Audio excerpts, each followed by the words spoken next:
Please encourage me to create new videos. Please like, share and subscribe to my YouTube channel. Thanks for watching. Explain the concept of synchronized method in Java. In Java, synchronized methods are used to control access to critical sections of code to ensure that only one thread can execute a particular method on a given object at a particular time. A critical section in a program is a segment of code that contains shared resources like variables and data structures that must not be concurrently accessed by more than one thread at a time. Without proper synchronization, critical sections can lead to data corruption, inconsistent program states, and other unpredictable behaviors. This point is very important. Suppose if we have two objects, assuming name as object 1 and object 2, and we have two threads, assuming name as thread 1 and thread 2. If thread 1 has acquired the lock on object 1, then thread 2 has to wait until thread 1 releases the lock on object 1. But thread 2 can acquire the lock on object 2 as it is the different object. How synchronize method work? Step 1. Intrinsic lock, also known as monitor.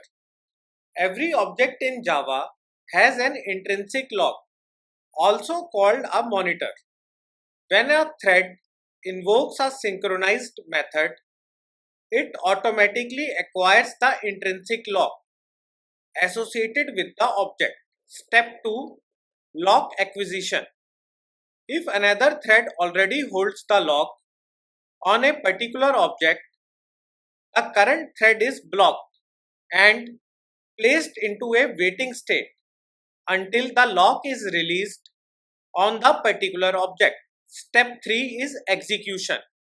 Once the thread acquires the lock, or we can say monitor lock, it executes the synchronized method.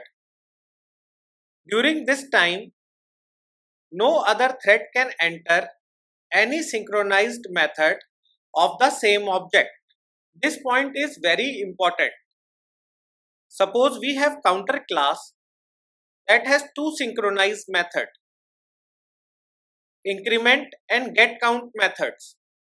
If we have two objects, assuming name as object 1 and object 2, and we are having two threads, assuming name as thread 1 and thread 2, if thread 1 has acquired the lock on object 1 and is executing increment method, then thread 2 cannot execute any method, increment method and get count methods, until thread 1 releases the lock on object 1.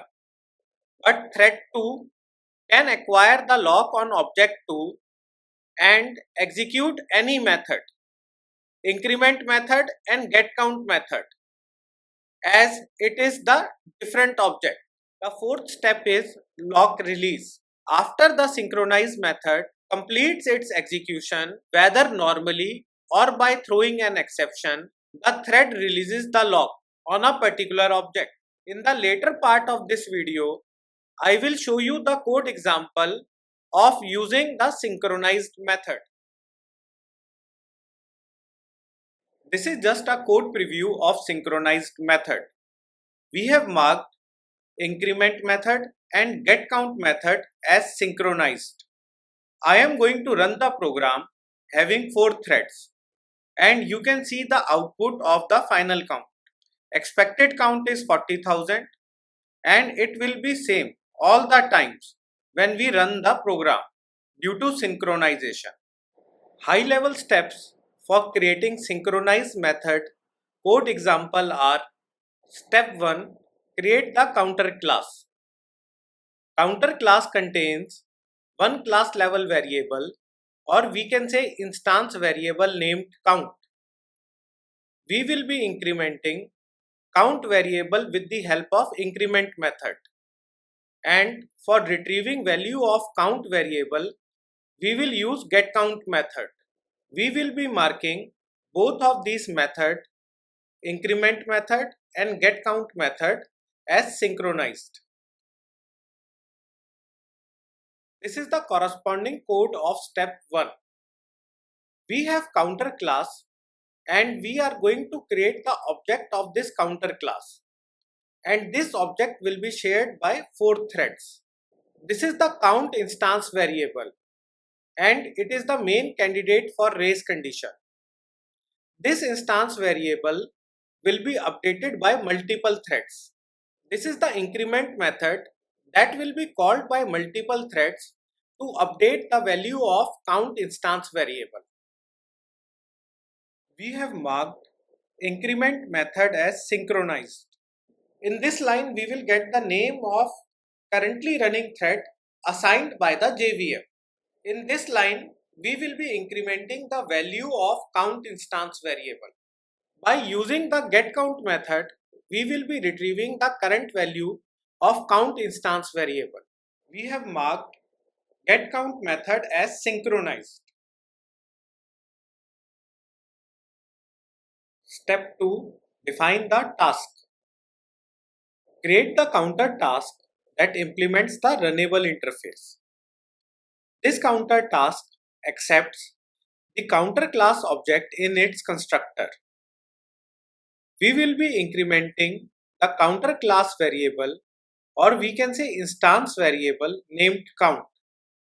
Each thread will increment the value of count variable by 10,000 in counter task. This is the corresponding code of step 2.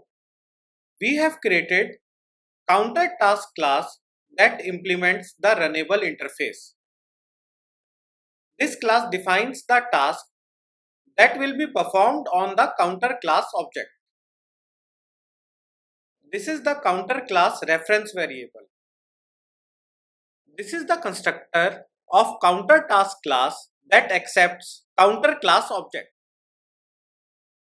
This is the definition of run method that contains logic for incrementing the counter object. We are incrementing the counter object by calling the increment method. All the 4 threads in our example will be updating the shared counter object. When we start the 4 threads, the control will go to the run method.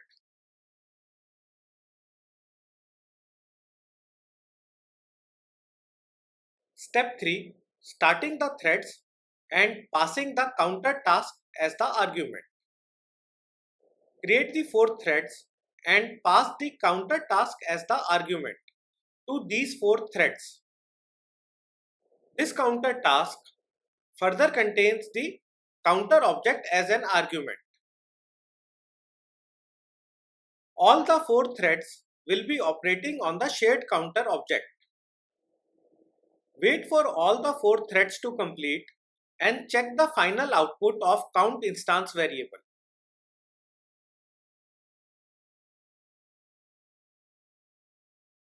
This is the main class where we are going to create the counter class object that will be shared by 4 threads. I will explain each line of code step by step. This is the counter class object that will be shared by 4 threads.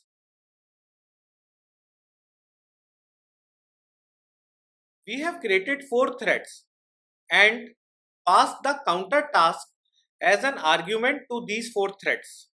Each counter task contains the shared counter object.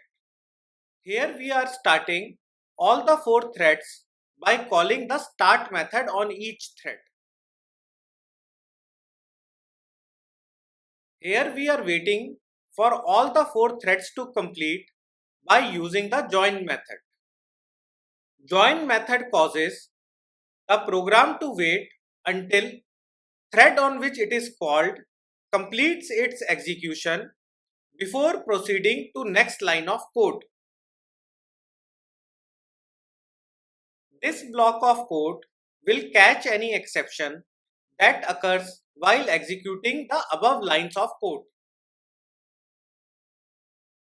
This line will display the final count of shared counter object that contains count instance variable. The value of count instance variable is same all the times when we run the program due to synchronization. You can see the output in the console. Value of count instance variable is 40,000, which is the expected output. This is the running code example of synchronized method. We have marked increment method and getCount method as synchronized. I am going to run the program having 4 threads, and you can see the output of the final count. Expected count is 40,000 and it will be same all the times when we run the program due to synchronization. Each thread is expected to increase the counter by 10,000. Final value of shared counter object should be 40,000, which is the expected sum of increments of all the 4 threads. As we have implemented synchronization at method level, the final count will always be 40,000. The expected result will be same at all the time. Due to synchronization, the threads will be getting executed in organized manner and they will not be interfering with each other. For better understanding, please download the source code from GitHub repository. I have provided the link in the description section of this video.